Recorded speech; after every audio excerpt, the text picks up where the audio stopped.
चुपचाप सुनो, बोलो मत, चुपचाप सुनो। ये बार-बार मुठभेड़ की बीमारी है, बैठो ना। बोलोगे तभी केंद्र वाला कुछ आगे बढ़ाएगा।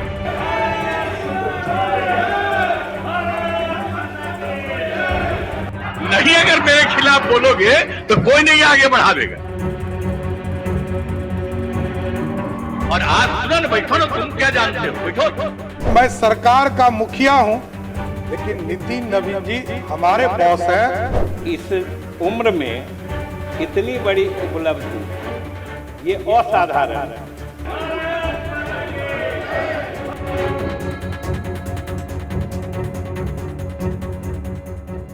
नमस्कार, आप लाइव सिटीज देख रहे हैं। मैं हूं जय शुक्ला।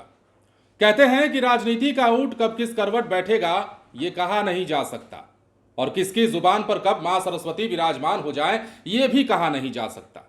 अब देखिए ना, हम आपको जो वीडियो दिखाने जा रहे हैं वो वीडियो आज से 3 साल पुरानी है। इस पुराने वीडियो में आपको नीतीश कुमार दिखेंगे, सामने आपको नितिन नवीन दिखेंगे। समय तारीख की बात करें तो 24 अगस्त 2022 की वो तारीख थी और विधानसभा सदन चल रहा था। इसी सेशन के दौरान नीतीश कुमार और नितिन नवीन की बातें होती हैं, दोनों आमने सामने आते हैं। और इस दौरान नीतीश कुमार नितिन नवीन के पिता को याद करते हुए उन्हें कई सारी बातें कहते हैं और एक हमला भी करते हैं। कहते हैं कि भाई तुम कम बोलो, ज्यादा बोलोगे तो बीजेपी वाला तुमको आगे बढ़ा देगा। मतलब कटाक्ष के तौर पर कहते हैं कि ज्यादा बोलोगे तो इससे बीजेपी वाला तुमको आगे बढ़ा देगा, इसलिए बोल रहे हो क्या। अब सबसे पहले हम आपको 2 विंडो दिखाते हैं। एक विंडो 24 अगस्त 2022 जब नीतीश कुमार और नितिन नवीन आमने सामने थे, और एक तस्वीर हम आपको आज की दिखाएंगे। आज मतलब क्या, तारीख 10 फरवरी 2026। पहले में आप नीतीश कुमार और नितिन नवीन की नोकझोंक सुनिए, और दूसरे में जब नीतीश कुमार ने कहा था कि भाई तुमको बीजेपी वाला बड़ा आदमी बना देगा, और आज के दिन जब नितिन नवीन बड़ा आदमी बनकर सदन में बैठे तो दोनों तरफ से क्या माहौल था। तब का माहौल देखिए और अब का माहौल देखिए, कितना बदलाव और कितना कैसे हो गए नितिन नवीन, वो सब कुछ देखिए। नीतीश कुमार उसी सदन में बोले थे और आज नीतीश कुमार की बात सच साबित हुई दिखाई दे रही है। अब आप भी 91 अब मिल करके लड़े, क्या हुआ बताइए। और आज सुनो ना, बैठो ना, तुम क्या जानते हो, बैठो। अरे जिस दिन पिताजी की मृत्यु हो गई और उस दिन पूरे पटना में मात्र 18% वोट हुआ था, और तब आप जीते थे। हम लोग आपके लिए काम कर रहे थे।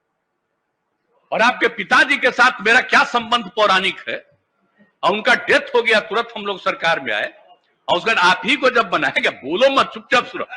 हम कितना प्रेम करते रहे, कितना सम्मान देते रहे। आज बार-बार मुठभेड़ की बीमारी है, बैठो ना यार। अगर देखो बोलना नहीं, बोलना जरूर, बोलोगे तभी केंद्र वाला कुछ आगे बढ़ा देगा। नहीं, अगर मेरे खिलाफ बोलोगे तो कोई नहीं आगे बढ़ा देगा। अब आप समझ लीजिए, हम तो नहीं थे तैयार। जो हालत हो गई थी इस बार के चुनाव में, 2010 के चुनाव में, 2020 के चुनाव में, और जो हालत हो गई थी, हम जो घूम रहे थे तभी बात हो रही, देख रहे थे किसको खिलाफ में खड़ा करा दिया गया था। सब चीज के बावजूद हमारे मन में कोई बात नहीं था, और हमने कहा था कि भाई नहीं, ज्यादा सीट आप जीते हैं, आपका बनना चाहिए मुख्यमंत्री। मेरे ऊपर पूरा दबाव दिया गया कि नहीं साहब आप ही संभालिए, बन जाइए। तो अंत में हम तैयार हो गए। लेकिन आप जानते हैं, जिस आदमी को हमने अपने पार्टी में नीचे से ऊपर लाया और उसको उधर दिया, उसको किस तरह से अंदर में करके, और अंत में हमने एक बार अपनी जगह पर 2020 के दिसंबर में, जब हम राष्ट्रीय अध्यक्ष थे पार्टी के, और हमने अपनी जगह पर दे दिया, और बाद में अपनी मर्जी से कोई कहीं गया और अंदर चला गया। हमारे पार्टी के तमाम लोग बोलने लगे कि साहब बहुत गड़बड़ हो रहा है, बहुत गड़बड़ हो रहा है।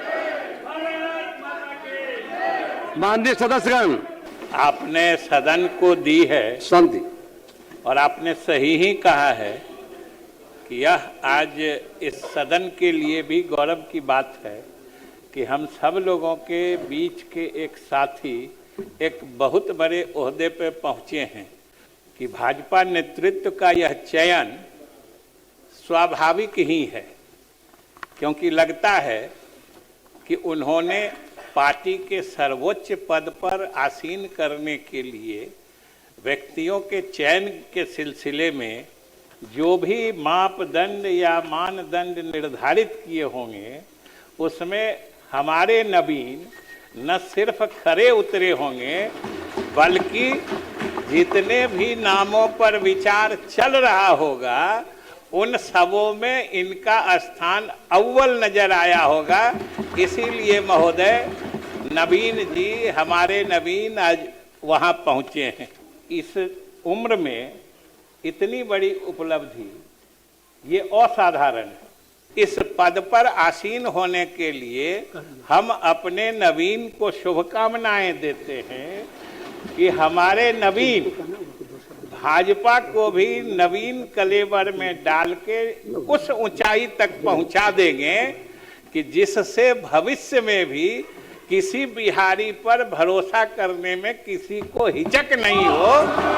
ये भारत के इतिहास में अपने आप में इस सदन का कोई व्यक्ति इतने बड़े पार्टी का राष्ट्रीय अध्यक्ष बना हो और इस सदन का सदस्य हो, यह सबसे बड़ी गौरव की बात हम लोगों के लिए। और ठीक ही हमारे नेतृत्व आदरणीय प्रधानमंत्री जी, आदरणीय रक्षा मंत्री जी, आदरणीय गृह मंत्री जी, आदरणीय स्वास्थ्य मंत्री जी और पूरा भारतीय जनता पार्टी के नेतृत्व ने जिस तरह भरोसा दिखाया और ठीक कहा विजय बाबू ने, जिस तरह बिहारी को इतनी बड़ी दायित्व देने का काम किया और जिस तरह प्रधानमंत्री जी ने कहा कि मैं सरकार का मुखिया हूं लेकिन नितिन नवीन जी हमारे बॉस है, यह सबसे बड़ी बात कि प्रधानमंत्री जी संगठन के तौर पर जिस व्यक्ति को बॉस मानते हो वो संगठन को और मजबूत करने का काम करेंगे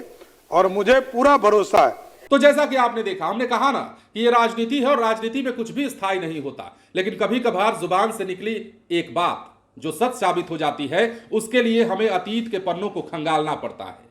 हम आज से 3 साल पहले इसलिए गए क्योंकि ये वही नितिन नवीन हैं जिनके बारे में कई सारी बातें कही गई। तब नीतीश कुमार महागठबंधन में थे और महागठबंधन की कमान उनके हाथ में थी लगभग। उस दौरान सदन की कार्रवाई में एक तरफ एनडीए का पलड़ा था, दूसरी तरफ महागठबंधन का कुनबा था। नीतीश कुमार महागठबंधन के कुनबे का नेतृत्व कर रहे थे और एक तरफ नितिन नवीन जो कि बीजेपी विधायक के तौर पर सदन में बैठे थे। दोनों की नोकझोंक होती है और इस नोकझोंक में क्या कुछ निकलकर सामने आया, क्या क्या नीतीश कुमार ने कहा, आप सबने सुना। समय की एक चाल नहीं होती, समय अपना चक्र बदलता रहता है और समय का चक्र देखिए बदल गया। समय का चक्र ऐसा बदला कि नितिन नवीन बीजेपी नेशनल प्रेसिडेंट के तौर पर भी और एक विधायक के तौर पर भी आज सदन में बैठे। उनके आते ही अध्यक्ष को कहना पड़ गया कि आज हमारे लिए यह खुशी का अवसर है। अध्यक्ष ने यह तक कहा कि बीजेपी का एक मामूली कार्यकर्ता आज जिस ओहदे पर है वो हमारे लिए भी सम्मानजनक है और लोगों को प्रेरणा देने लायक भी है। लेकिन तब क्या कहा गया था नीतीश कुमार की ओर से, ये आपने देखा है। हम इसमें किसी को टारगेट नहीं कर रहे हैं और ना ही हम ये वीडियो निकाल करके ये बताना चाह रहे हैं कि नीतीश कुमार ने तब क्या कहा था और नीतीश कुमार की बात सही साबित हुई, गलत साबित हुई और अब कैसा महसूस कर रहे होंगे। हमारा आशय इससे बिल्कुल नहीं है। हमारा तो बस ये कहना है कि राजनीति है और राजनीति में नीतीश कुमार की कही एक बात नितिन नवीन के लिए सही साबित हो गई। नितिन नवीन आज सदन में जब थे तो उनको भी याद आ रहा होगा वो बात जब नीतीश कुमार ने 2022 में कही थी और कहा था कि बीजेपी वाला तुमको बड़ा आदमी बना देगा। किस्मत है, तकदीर है और समय की चाल है। बने रहे लाइव सिटीज के साथ। धन्यवाद।